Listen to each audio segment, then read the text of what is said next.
What's up, people? We're back for another top 20 list, but this time it's the top 20 songs of the 90s. I use pretty much the same criteria here that I use for my top 20 songs of the 80s, with stuff like chart position, influence on society, and of course, favorites of mine, and so on. But this list is a bit different. The big difference in this list, as opposed to the top 20 songs of the 80s videos that I did, is that the 90s had much more diverse music than the 80s, in my opinion. The 80s had that classic, distinct 80s sound, and the 90s has a distinct sound too, but the 90s had top hits that spanned a lot more genres and styles of music, and was also the era of the start of the white rapper. I think it's harder to pin down that 90s sound pertaining to, compiling a list that has all the same production elements when there are so many different styles and genres of music. I tried to be as diverse as I could with this list. And of course, just like with the 80s list, there were a lot more than 20 songs that I could have put on this list. I really struggled with this list, even more than I did with the top 20 songs of the 80s, because there were so many good iconic songs that I could have put on here. And there are a couple of not so good songs on here, but they were iconic nonetheless. Once again, this is my list. I can see the comments now. Are you kidding me? Why aren't so-and-so on this list with this song? Because it's not your list. If you disagree with my picks, then let me know in the comments, or make your own top songs of the 90s list. So before this video is an hour long, let's get to the list. So starting it off, this and the next song are what I was talking about when I said they might not be good songs, but they're iconic. It's not really that they're not good songs, but the artists weren't seen as serious rappers. And that's a hint for number 19, but first is number 20. Number 20 is Baby Got Back by Sir Mix-a-Lot. Baby Got Back was pretty much the first rap song that inspired a slew of big booties being the main focus in songs. The song was briefly banned on MTV because of its content. I've seen worse music videos in terms of sexual content, but I'm guessing you can tell why it was banned. I do remember seeing a clean version on MTV, so it wasn't banned forever. Baby Got Back reached number 1 on the Billboard Hot 100 and was also the second best-selling song of 1992. It was also ranked number 17 on VH1's 100 Greatest Songs of Hip Hop. Next up at number 19 is Ice Ice Baby by Vanilla Ice. Also not really seen as a serious rapper, Vanilla Ice, aka Robert Van Winkle, took a lot of crap from people, especially other artists.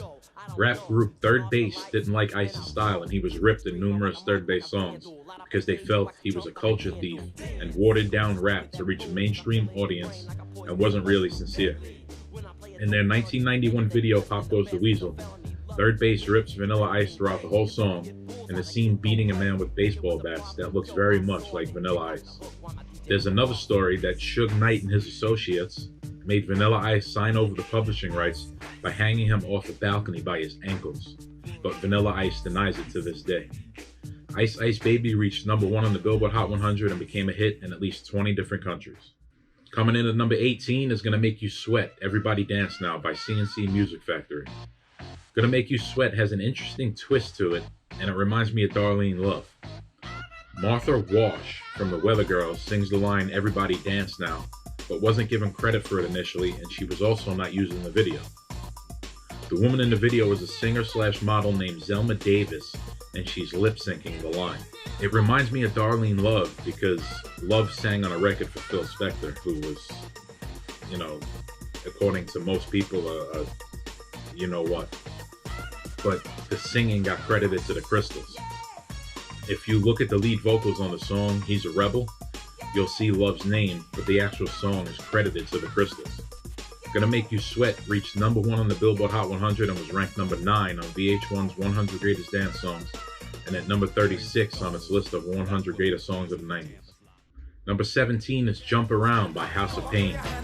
Jump Around reached number 3 on the Billboard Hot 100 and number 24 on VH1's 100 Greatest Songs of the 90s. Check out Jump Around's other accolades right there. The beat of the song was originally produced for the group Cypress Hill, who was also coming up on this list in a bit. Jump Around wasn't uploaded to YouTube until July 21st, 2017, where it's generated slightly over 57 million views almost 4 years later. That seems like a really low number for that song for 4 years. The lead singer of House of Pain is Eric Francis Strode, but you might know him better as Everlast, who went on to write the hit song What It's Like. Number 16 is Don't Wanna Fall in Love by Jane Child. Jane Child was born in Toronto, but had moved to New York where she wrote the song. And that's why you see her roaming around New York in the music video, because she was adamant about filming the video where she wrote the song. This has always been one of my favorite songs of all time. I just love the groove and melody, and because there are a lot of jazzy seventh chords in this composition. But I couldn't put it further up on the list just for the simple fact that other songs have had more impact and notoriety. Don't Wanna Fall in Love reached number 2 on the Billboard Hot 100 behind one of the other songs on this list that we'll get to later at number 5. Number 15 is Zombie by the Cranberries. Although Zombie didn't reach that high on the Billboard Radio Songs chart at number 22, it reached number 1 on the Billboard Modern Rock Tracks chart, now called the Alternative Airplay charts. And it also hit number 1 in at least 8 other countries. Zombie has been called a masterpiece of alternative rock by music critics. The song was written in memory of 2 young victims of a bombing in an ethno-nationalist conflict called the Troubles, aka the Northern Ireland conflict. Lead singer and writer of the song, Dolores O'Riordan, said that the song speaks about the Irish fight for independence that seems to last forever. The video was shot by Samuel Bayer, who also shot what's claimed to be his best-known work later on in this list at number 2. Number 14 is This Is How We Do It by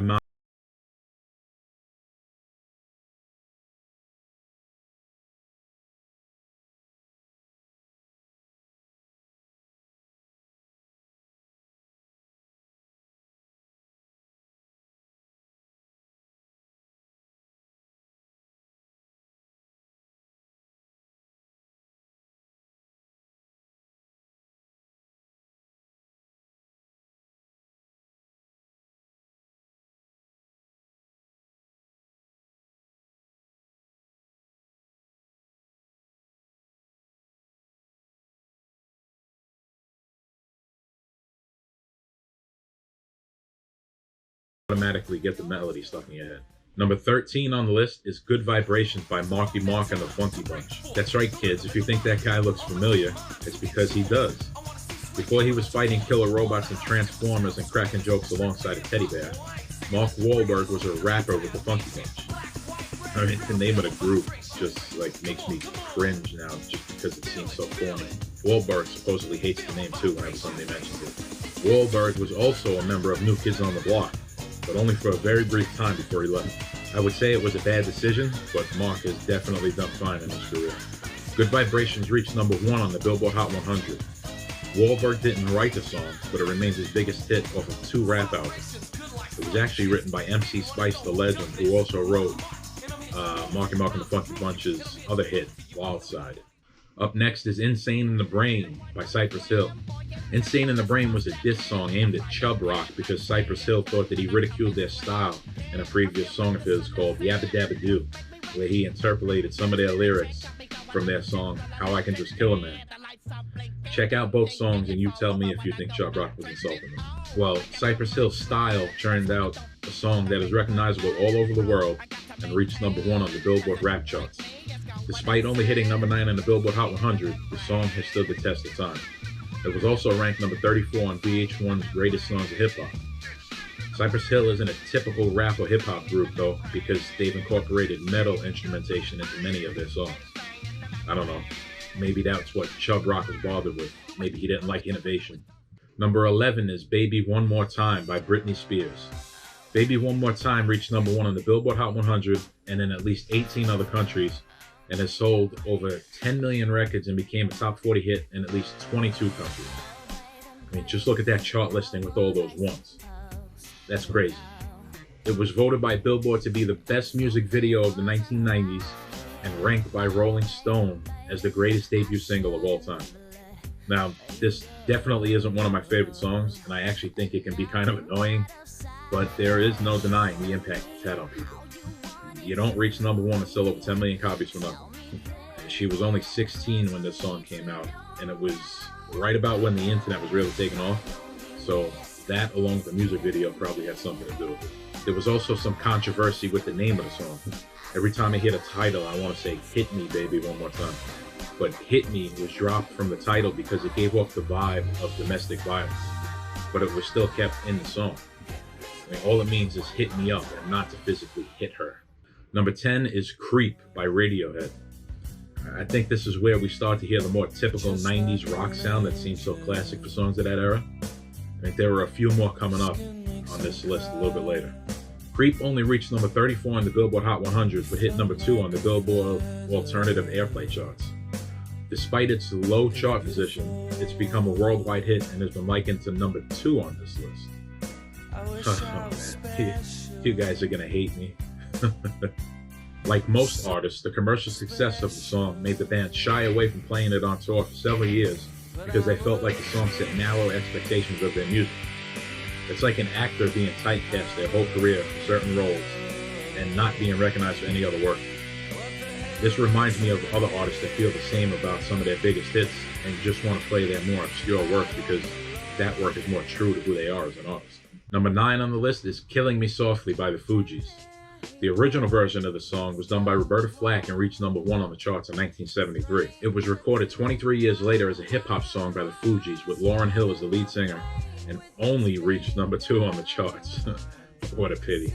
The original reached number 1 in at least 22 different countries. The Fugees version was a top 40 hit in at least 15 different countries. Killing Me Softly was ranked number 25 on VH1's 100 Greatest Songs of Hip Hop and number 44 on its list of 100 Greatest Songs of the 90s. Killing Me Softly proved that Lauryn Hill wasn't just a rapper, but a wonderful singer too. She can sing, rap, and write the hell out of a lyric. Check out some of her songs, Social Drugs, I Get Out, and Mystery of Iniquity as an example of that lyric writing. Number 8 is Everlong by the Foo Fighters. Dave Grohl wrote Everlong in 45 minutes while he was sleeping on a friend's floor after he got divorced and lost his house. He also had no access to his bank account. Sounds like fun. Parts of the music video were actually a parody of the horror movie The Evil Dead. Everything having to do with this song seems like a nightmare, except the song. It reached number 3 on the Billboard Alternative Airplay charts and is ranked number 28 on VH1's 100 Greatest Hard Rock Songs. It remains to this day as the most loved and requested song of Foo Fighters performed. I mean, they've performed it well over 1,000 times. Number 7 is Black Hole Sun by Soundgarden. Black Hole Sun reached number 1 on the Billboard Mainstream Rock charts and number 2 on the Billboard Alternative Airplay charts, but finished number 1 on that chart for the entire year. It's unusual for a song with such dark lyrics to reach that high on the charts, but the song is loved worldwide. It was also ranked number 25 on VH1's 100 Greatest Songs of the 90s. Lead singer of Soundgarden, Chris Cornell, wrote the song from mishearing words a news anchor said in a broadcast one day, and Cornell thought it was an interesting topic and wrote a song around the title. The video for the song is one of the most surreal music videos I've ever seen, but it works with the subject matter. Number 6 is Freedom 90 by George Michael. The 90 was added to the title of the song because George Michael's former group Wham also had a song titled Freedom, and he didn't want them being confused with each other. The song is autobiographical about his days in the group Wham, and also about getting away from the image created by his former record label Sony to promote his album Fate. Listen to the lyrics really carefully and you'll see what I'm talking about. If you noticed, George Michael doesn't appear in the music video. Michael became disinterested in being in front of the camera because at some point he said the role reversed from him wanting and needing the camera and attention to the camera needing him more. Freedom 90 reached number 8 on the Billboard Hot 100. Number 5 is Nothing Compares to You by Sinead O'Connor. I bet there are still some people out there that don't know that Prince wrote this song, and Sinead's version is a cover of the original. That's still a little pet peeve of mine. I mean, it's okay. It's not you, it's me. Nothing Compares to You reached number 1 on the Billboard Hot 100 in at least 18 other countries and was a top 40 hit in at least 21 countries. Here's the chart listing with all those number 1s. Prince wrote this song in an hour and recorded it on the spot, playing all the instruments except for the saxophone part, which will be added later. Sinead O'Connor said that she hated the fame that the song brought her and that she struggled with the commercialization of her music, just like I mentioned before with Radiohead. The song earned her a Grammy for Best Alternative Performance, but she refused to appear on the award show and protest the materialism in the music industry. Number 4 is My Heart Will Go On by Celine Dion. My Heart Will Go On was the main theme to the blockbuster movie Titanic. It reached number 1 on the Billboard Hot 100 in at least 21 other countries, as well as being a top 40 hit in at least 24 countries. Another crazy chart listing pick with all the number 1s right there. It sold over 18 million copies, is one of the best-selling singles of all time, and became the second best-selling single by a female artist in history. She's coming up next at number 3. My Heart Will Go On won the 1998 Grammy Awards for Record of the Year, Best Female Pop Vocal Performance, Song of the Year, and Best Song for a Motion Picture. Celine Dion didn't even want to record the song, but she reluctantly told the composer of the film, James Horner, that she would do it. Celine's husband, Rene, convinced her to record a demo and send it to Horner. Celine said she wanted to choke her husband. You know who else I want to choke? Rose. There was enough room on that door for the both of you. Jack weighed about 140 pounds soaking wet. Number 3 on the list is I Will Always Love You by Whitney Houston. If you think the other chart listings were crazy, take a look at that. I Will Always Love You reached number 1 on the Billboard Hot 100 and in 24 other countries. I mean, it's nothing but ones on that chart listing. That's crazy, insane. Of course, the Whitney version is a cover of the 1974 song written by Dolly Parton, but it's the more iconic and successful version. I've always thought that Whitney Houston was the best pure singer of all time.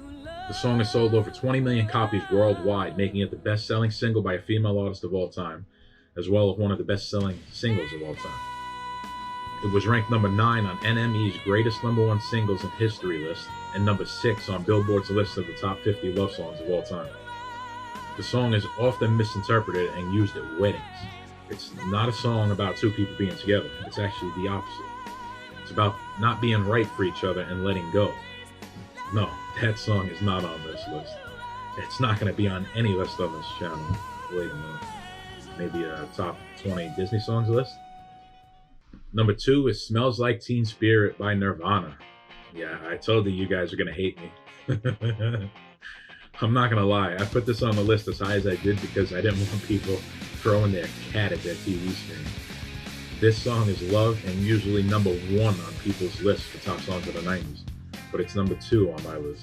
Smells Like Teen Spirit reached number 6 on the Billboard Hot 100 and has been praised as one of the greatest songs in music history. It definitely has that typical 90s sound though. Smells Like Teen Spirit was included in the Rock and Roll Hall of Fame's list of the songs that shaped rock and roll.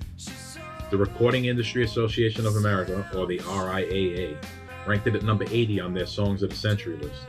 NME ranked the song number 2 on its list of 100 greatest singles of all time, and Kerrang! Ranked it at number 1 on its list of 100 greatest singles of all time. Rolling Stone also ranked Smells Like Teen Spirit 9th on its list of 500 greatest songs of all time. In 2017, it was inducted into the Grammy Hall of Fame. I mean, I still don't understand the disparity between industry publications and chart listings, though. I mean, it didn't even crack the top 5, and it's still considered arguably the greatest song of all time. Anyway, it was the first alternative song to become a huge hit, which is ironic because alternative implies a lack of popularity. Okay, so before we get to number 1, I want to get to some honorary mentions. Honorary mention number 5 is Enter Sandman by Metallica. Enter Sandman reached number 16 on the Billboard Hot 100.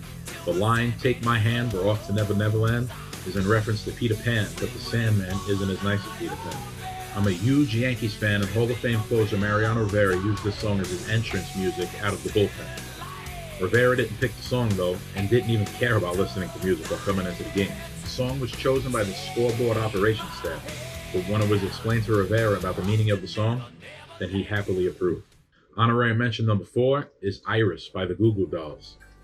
Iris was originally written for the movie City of Angels with Nicolas Cage and Meg Ryan. It reached number 9 on the Billboard Hot 100, but also reached number 1 on the Billboard Alternative Airplay chart. The reason why this song didn't make it higher than number 9 on the Billboard Hot 100 is because Iris wasn't sold as a single, and a song needed to be sold as a single to be eligible to be on the Billboard Hot 100. Record labels didn't want to sell songs as singles because they wanted customers to buy whole albums. In December of 1998, Billboard dropped the requirement, but Iris was well past its popularity since being released in April of 1998, and that's why it only made it to number 9 on the Billboard Hot 100. Honorary mention number 3 is a song where, people, just like with Smells Like Teen Spirit, if I didn't put it on this list, or if I didn't at least give it an honorary mention, people would probably hate me. People seem really adamant about this song being one of the top songs of the 90s. The song is The Sign by Ace of Base. The Swedish pop group propelled The Sign to number 1 on the Billboard Hot 100 and in 9 other countries. The Sign sold over 9 million records in the US alone. BuzzFeed ranked at number 28 on the 101 Greatest Dance Songs of the 90s, and Stacker ranked at number 12 on their list of the best 90s pop songs. Rolling Stone also ranked at number 42 on their list of the 50 best songs of the 90s. There's another Swedish group that Ace of Base bears a striking similarity to and were probably influenced by big time, and understandably so. And that's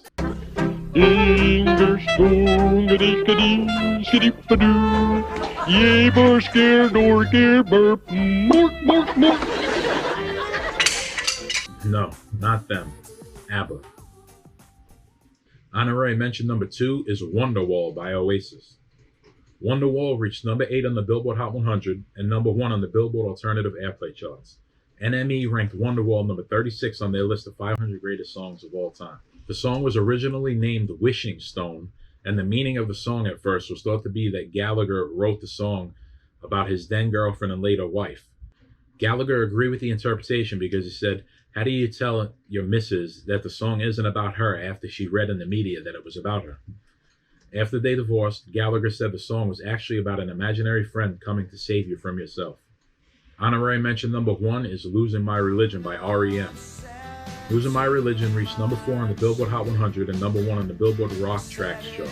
Despite the title and the biblical imagery in the music video, the song is not about religion. Lead singer of REM and writer of the song, Michael Stipe, says the song is about obsession and unrequited love, and it was influenced by the Police's Every Breath You Take, which he called the most beautiful kind of creepy song. Stipe was originally just supposed to stand there and sing his lines, but the video wasn't working to the director's liking, and he actually went into the bathroom and got sick. Stipe suggested letting him dance, so there was no choreography, but it worked for the video. I mean, like I said before, I have a feeling that a lot of you guys are probably going to hate me for putting this song at number 1, because you probably think Smells Like Teen Spirit should be number 1. My number 1 song for the top 20 songs of the 90s is November Rain by Guns N' Roses. November Rain is a classic and masterpiece in my opinion. Axl Rose wrote the song in 1983, yet it wasn't released until 1991 on the album Use Your Illusion 1. It was later released as a single in 1992. Rose admittedly just didn't know where to take the song for a long time after he started writing it. The original version of the song was almost 20 minutes long, but Axl Rose edited it down to 8 minutes and 57 seconds. It's the longest ever top 10 hit on the Billboard Hot 100 and contains the longest guitar solo in a top 10 single. But the song isn't even the longest one by Guns N' Roses. It's their third longest song. Despite the song being so long, it reached number 3 on the Billboard Hot 100 and probably would have hit number 1 if it was edited down even further. As we've gone further on in modern times, it seems people want their songs to fit neatly into about 3 minutes, or else they start chasing shiny lights in the streets. As iconic and as good as this song is, it probably wouldn't even make the top 40 these days because of how long it is. In July 2018, it became the first video made before YouTube's founding to surpass 1 billion views, as well as the first music video from the 1990s to hit over 1 billion YouTube streams. November Rain is arguably the greatest rock ballad of all time, and it doesn't take much to hear why. Now, I didn't use any boy band songs on this list because a lot of them had their big songs in the late 80s and early 2000s, so I decided that I'm going to do a couple of separate videos on boy bands in the near future. Maybe even next week. I'll see. So, like I said before, comment down below if you disagree with me or if you want to put up your list of your own top 90 songs. Like the video, subscribe, enjoy the rest of the song in the video, and I'll see you later.